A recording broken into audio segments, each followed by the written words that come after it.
Well, I was worried this was going to happen. I was worried that President Biden was going to kowtow to moderate Democrats in the party. After all, he is a moderate Democrat. But I thought that his recent bona fides as it relates to listening to progressives was going to stand strong here as it relates to the stimulus package. Well, we got some news this afternoon that's troubling. A couple of pieces that are troubling and a couple of pieces that are good.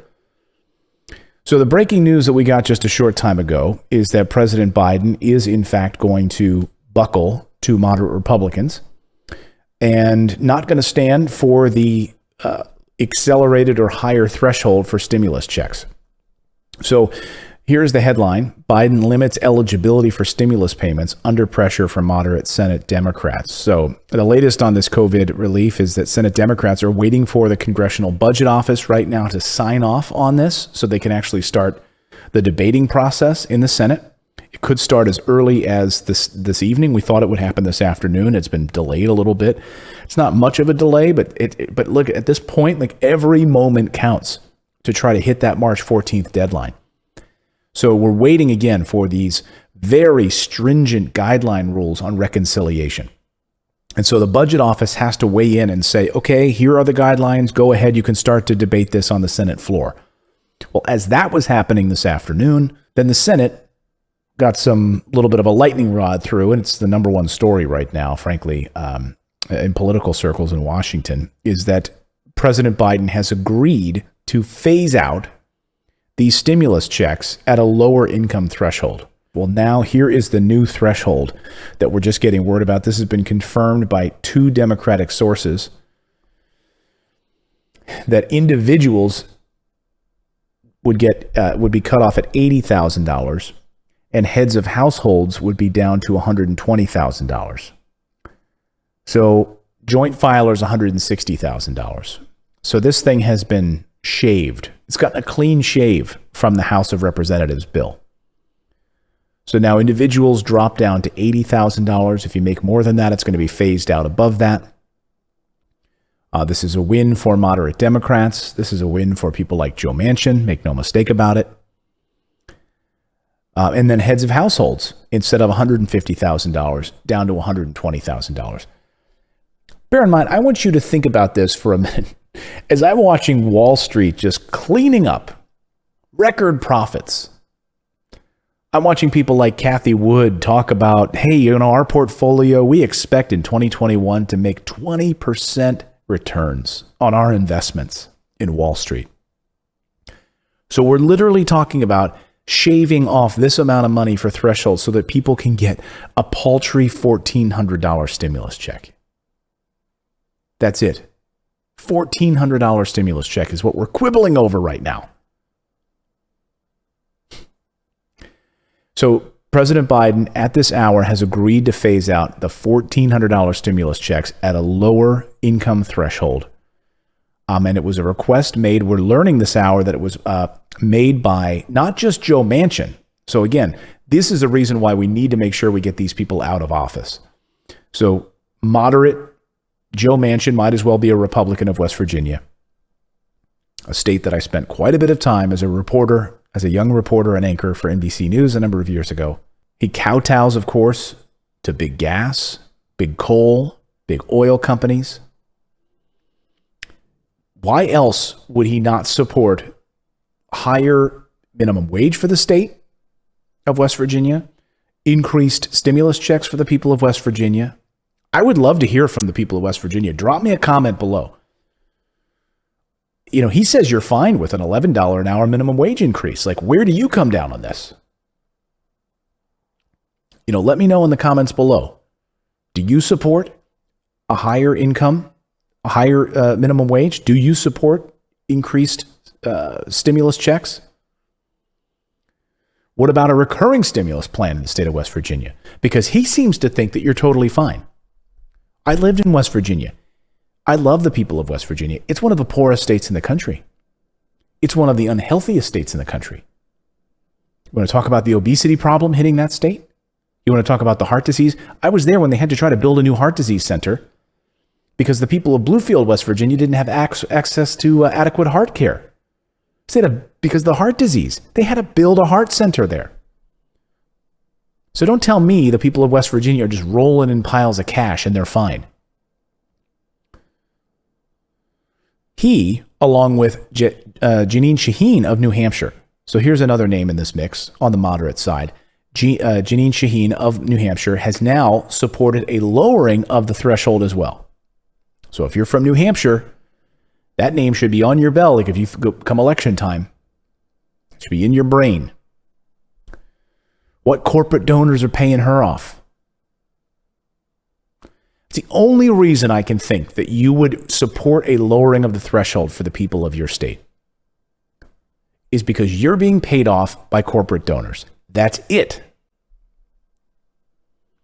Like if you're around the dinner table and you're not being paid off by corporate donors, and I ask, hey, everybody here, would you guys support stimulus checks to help your fellow Americans? Everyone around the table like, yeah, people are hurting. I've seen businesses close left and right.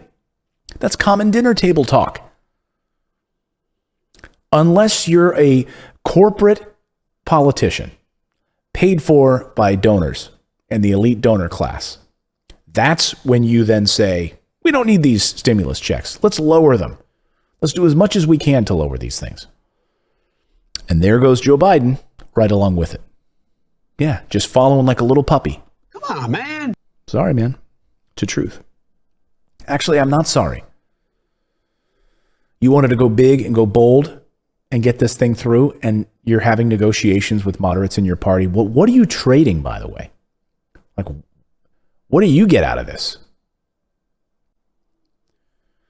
So, as he opened the Senate today, Majority Leader Chuck Schumer said that the earliest he could move on this bill is this evening. So tonight, could be late tonight. It could be actually within the next few minutes. You know, it's after 9 p.m. Eastern time. It could literally be starting the debate on the bill tonight. And we could see a vote-a-rama on this thing as early as tomorrow.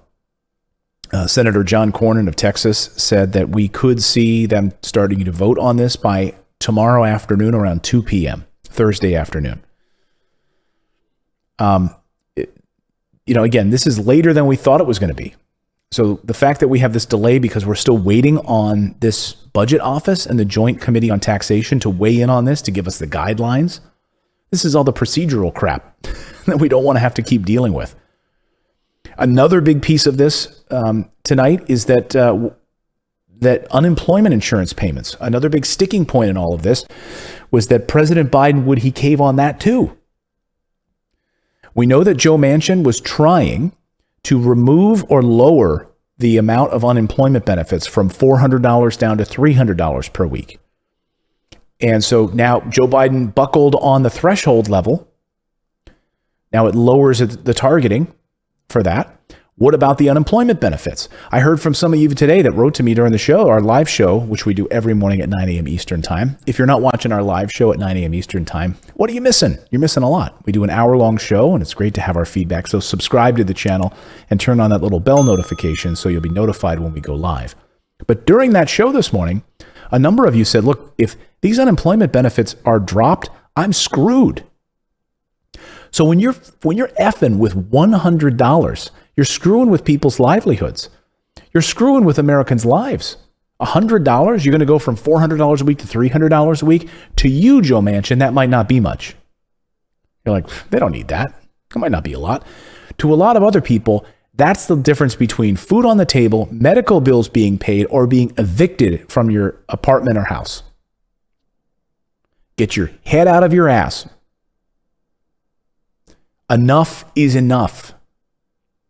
Stop messing with people's lives. Through no fault of their own, they've had their hours cut. Their place of employment has shut or completely closed, or they've had their hours cut because they want to remain open and actually in business, but they can't do it because they've gotten no government assistance and they're hanging on by a thread. And the fact that we've had over 100,000 businesses collapse, and yet we're seeing record profits on Wall Street. I mean, no fault of Target. You know, we talked about this on the show this morning. Like Target's profits up 20%, 21%. And they managed to give their employees a $15 an hour minimum wage. They took profits of $1 billion and invested it into the company, but their profits are up 20%. All of these other small businesses have collapsed. So this big sticking point on the $400 per week through August, Senate Democrats were still reviewing these changes this afternoon, but we don't expect a major ton of opposition on this. So fingers crossed. House Democrats seem like they're fine to keep it at $400. When Nancy Pelosi was asked about it this afternoon, she said, so far, so good. So meaning, yes, we're going to lower the targeting, but we're not touching the unemployment benefits. And the Washington Post also corroborating that this afternoon, that it looks like right now, unemployment and benefits at $400 a week will remain at that $400 threshold for now. So we could see some craziness tomorrow. One of the other things, of course, we're also watching is Bernie Sanders and his $15 an hour minimum wage amendment. He's going to shoehorn that into this reconciliation process. He's not giving up on that. And so again, this vote-a-rama starts tomorrow. Save the vote-a-rama for your mama. Here's how Senator Chuck Schumer, asked about this. He says there's broad support for this bill. And there is. An overwhelming number of Americans support this bill. Upwards of 70% of Americans support the $1.9 trillion stimulus. And many Republicans, I think upwards of 40% of Republicans support this. But in Congress, 0. On the House side, 0 Republicans. On the Senate side, 0. Because they are weak-kneed. And whatever Mitch McConnell says, whatever Turtle Boy says, they fall in line with it. So this afternoon, hoping that we might see some Senate Republicans fall in line and actually support this bill. Doesn't look like it's going to happen. So Democrats need every vote they can get. And that's why they are kowtowing to Joe Manchin and Jeanne Shaheen of New Hampshire. Because if they say they're going to not vote for it based on these little things and these threshold limitations, you bet your bottom dollar they're going to fold like a cheap deck of cards. What is it? A cheap suit? Cheap deck of cards. Here is Senate Majority Leader Chuck Schumer and Mitch McConnell on the latest on this bill. The American people, including Republicans, show very strong support for this bill. And they know, and the reason is simple. We have to crush the virus. We have to get our economy back on track. We have to get Americans back to work. So we'll be fighting this in every way that we can. It is my hope that at the end, Senate Republicans will unanimously oppose it, just like House Republicans did. And I think it's noteworthy that over in the House, the only thing bipartisan about the proposal was the opposition to it. A tale of two different people, huh? So again, here's how the individuals lay out. $80,000 in the Senate. That's where it looks like it may come back. Now, again, here's what will happen in the House. The House will then get this bill after it goes through the Senate, and they may come back and make some changes again. They may increase it a little bit. We'll see if, that gets added back in again. And will minimum wage get added back into it? But I love how, Mitch McConnell says, we're going to do whatever we can to fight this. Make no mistake about it. Yes, we have funneled trillions of dollars to billionaires and to banks and to Wall Street. We've done our job. I'm Mitch McConnell. We've done our job. We've given so much money to Wall Street, so I can't imagine giving any more money to American people. They've got enough money. You got $600 at Christmas time, so just shut up. Just take your $600 and get out of my face. I'm Mitch McConnell. I'm Mitch McConnell. I just don't understand what I can't wrap my head around right now is there's a number of fracturing signs here that are really disappointing for me as a progressive watching your Democratic president. Now, I warned you about this all summer long, so this is not surprising, right? That Joe Biden is just like corporate Republicans. There's very, very little daylight between them. They're very, very similar, okay? So they are paid for by big donors. He promised Wall Street that nothing would fundamentally change. So nothing's going to fundamentally change. I mean, this is not a surprise. So we knew this was coming. We looked at this all summer as he was running, as Bernie Sanders was being forced out by Democrats, by establishment Democrats. I warned you about this. There's very little daylight between these two parties. So when these corporate middleists, these corporate Middletons, the moderates in both parties that run, we hear this like problem solvers caucus. When I hear problem solvers caucus, what that really means to me is you get screwed caucus. That's really what this is. We're not going to do anything meaningful for you, the American people. It's going to be a vanilla pile of beans. That's it. And that's exactly what this is. This is a vanilla pile of beans. You don't think anyone making over, $90,000 or $85,000? See, the tale of income doesn't make sense. When you're looking at these numbers, that's not a good measure of someone's overall prosperity right now. Not to mention the amount of, healthcare bills they've had, hours cut, people they're supporting and their family, by the way. Other individuals that they're having to support that have healthcare issues in their family, rising medical costs, prescription drug costs, evictions, student loan debt that's now coming due.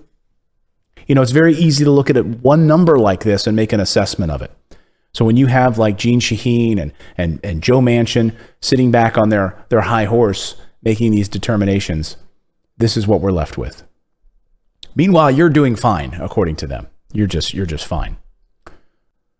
So again, a little bit later this evening, we should see the first moves from the Senate to see how this thing is going to shake out. The debates will start to unfold.